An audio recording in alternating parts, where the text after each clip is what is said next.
تستريح.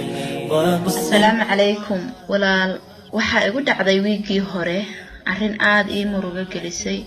abaayo aad baan uga helay barnaamijkaaga, balse tusaale ahaan anigoo kale ma ihi gabdhaha ragga shukaansada ilaa xad. mar ayaan hadda ka hor niyad jabay oo aan kala harnay wiilkan saaxiibka ahayn. muddo kadib waxaan bartay ayaan dhaweyd wiil kaasoo aan u sheegay inaan ahay qof kulul aadna u maseer badan. haddii aad igu nici doontana inaan haddaba wax xiriir ah usana dhex marin, waayo berri markaan ku raboodo waad iga tegi doontaa.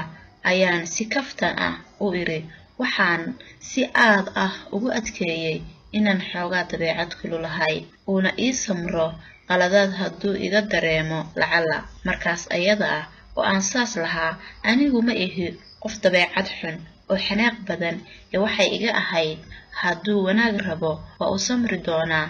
nin kibir badan oo isla weyn hadduu yahayna waa intaasoo ka leexdaa. waryaanan kugu daaline wuu ku adkaystay isagoo ii sheegay inuu i doondoonayay in muddo ah uuna xishoonayay.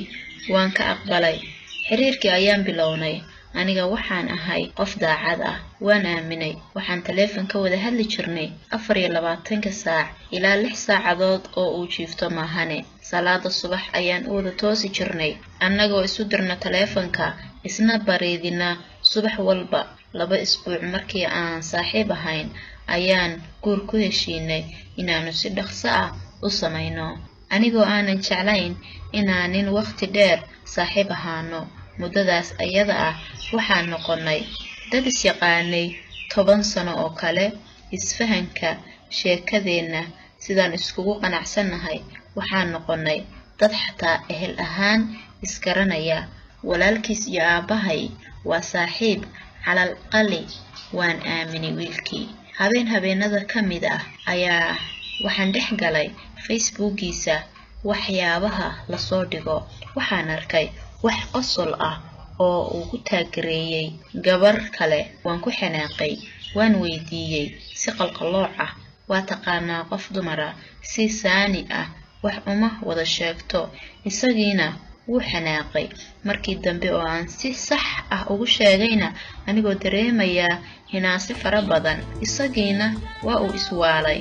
wuxuuna ii soo qoray inaan kala harno oo xiriirkeennii intaa lagu afjaro.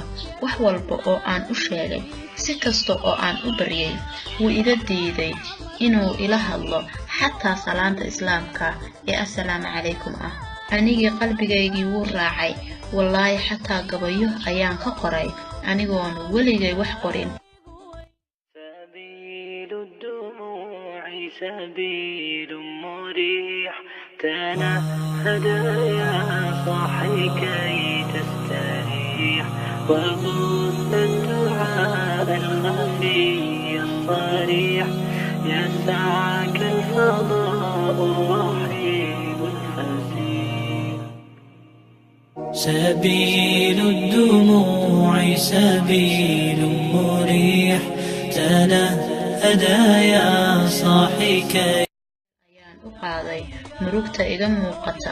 haddana xilligaas aan la dagaalay waxaa ii soo socday macduurka oo igu dhacay maalinkii dambe. isagiina iima oga dhibtaas oo dhan. maxaan sameeyaa? ila tali abaayo. waxaan dhageystay fariimahaaga, fiidiyowyadaada. waan calool xumaaday aniga oo sariirta saarnaa maalmahaanba. daahir ma ihi murugada iga muuqata. qofkii arka maahane cid kale kama sheekayn karto. jawaab ayaan ka rajaynayaa. wixii su'aalo ahna halkaan iigu soo dir. wallaahi lilcadiim si dhaba ayaan u jeclaaday wiilkaas. adduunyada waa mucjiso.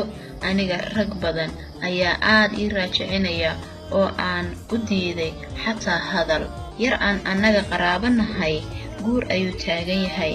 anigana waan ka diiday waayo kama helin shakhsiyad ahaan qadarta rabbi. walaashay ayaa anagoo sheekaysanaynaa waxay igu tiri nimankii oo dhan waxaa burisay iyo waxaa diiday haddii aad ka dhigto ninka aad rabto see u yaalaa. markaasaan ku iri abaayo mid qeyrkiisa wato ayaa rajaynaya. waan soomanaa maalinka ayada ah oo isniinta iyo khamiista ayaan soomaa. waan afuray bacdal afur ayaan isbaranay anigoo cagajiid ah dadaal dheer ayuu u galay siduu igu adkayn lahaa xiriirkiisa marna ma uusan damin jirin teelkiisa ilaa inuu tukanayo ama arrin yar ay gasho maahane anigiina si dhaba ayuu ii saameeyey xiisihiisu jacaylkuna aas-aaskiisa waa xiisaha oo qofka ka bata iskuna bedela jacayl qofka qalbiga ayaa sawirta qacda koowaad ee aad aragto sawirkiisa qofkaas sidaas ayaana lagu dareemaa inaad jeceshahay qofka anigu markii hore ma dareemi jirin wax ka badan inaan rabo codkiisa mar walba oo aan dhibsado inta yar ee uu iga maqan yahay laakiin markuu igu yiri waan kala harnay ayaan dareemay culays igu soo dumay oo kale iyo inaanan ka maarmi karin markaan kaaga warramo sirta noloshayda qisadii intaas ayay ku dhan tahay